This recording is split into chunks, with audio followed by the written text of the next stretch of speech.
Hello everyone, I'm going to show you how to do this text bouncing effect like I did recently for this coffee company that asked me to help them out. This right here, these bouncing from the bottom here. Let me just show you that again so you can see that. Yeah, it's a nice effect. I'm going to show you how we could do that. So I'm going to mute this so we don't have the audio, but we'll do it on this screen here. I'll say the name of the company, and so it's really easy to do this. I am in Adobe Premiere, the latest version at time of this video is 2023, I believe. And I'm in, just so you see, I'm in the workspace effects, and so I have my effects panel over here. If you're in the kind of the one that when you just open Adobe and didn't change your workspace, your effects may be down here. You would find it. So anyway, I just wanted to point that out in case you're unable to find the effects, because we're going to use one effect. So to do this, we're going to first just go into graphics and titles, and I'm sorry, I have to kind of click down here. We're going to go graphics and titles, new layer text. Let that jump up and put that right there. Let me just make sure. We'll make this go out a little bit.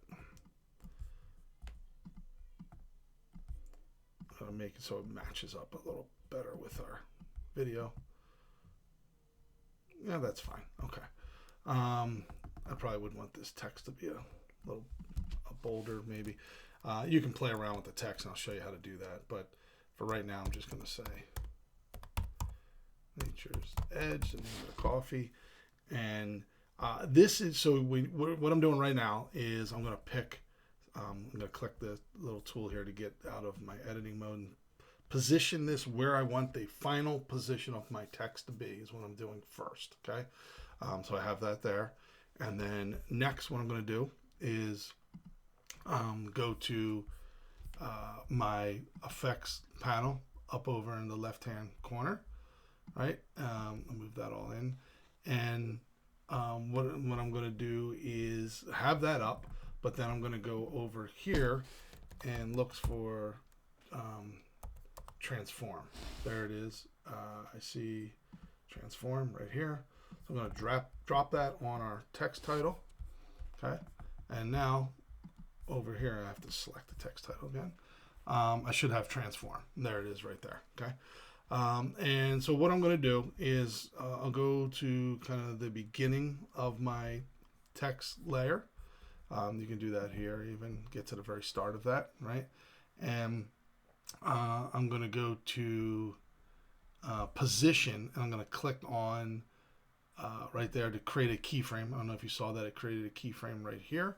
And then I'm just going to use my arrow keys and go 1, 2, 3, 4, 5, 6. Let's say like 6 frames apart. I'm going to click here again to create another keyframe right there. 1, 2, 3, 4, 5, 6. All right. Click it one more time. Okay. And so we have 3 keyframes. And so what I'm going to do is I'm going to go.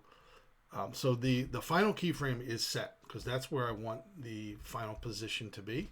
But I'm going to go back now to the second keyframe. 1, 2, 3, 4, 5, 6. So I'm right on that keyframe.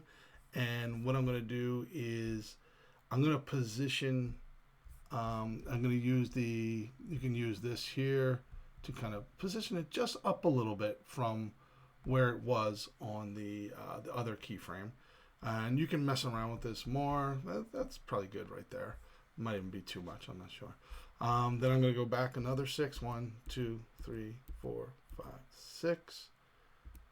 Oh, right there.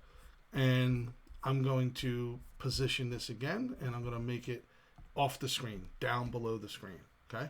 And so now this is actually a nice little bounce up effect right there. I'm going to move it a little bit because I feel like it gets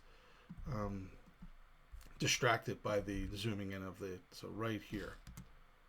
You see that? So pretty quick.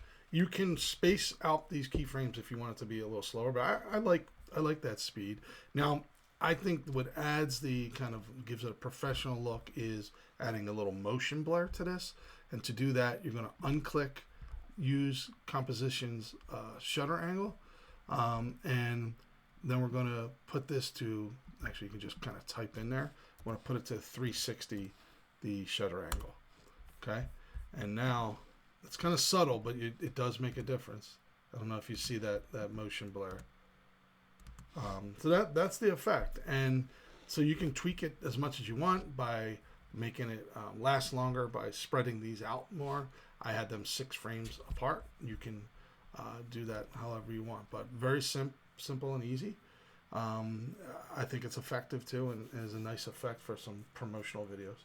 Let me know if you have any questions and like me to show you other ones. I've been doing a lot of video work lately and messing around with Adobe Premiere, so I may have some more future tutorials. All right, thank you.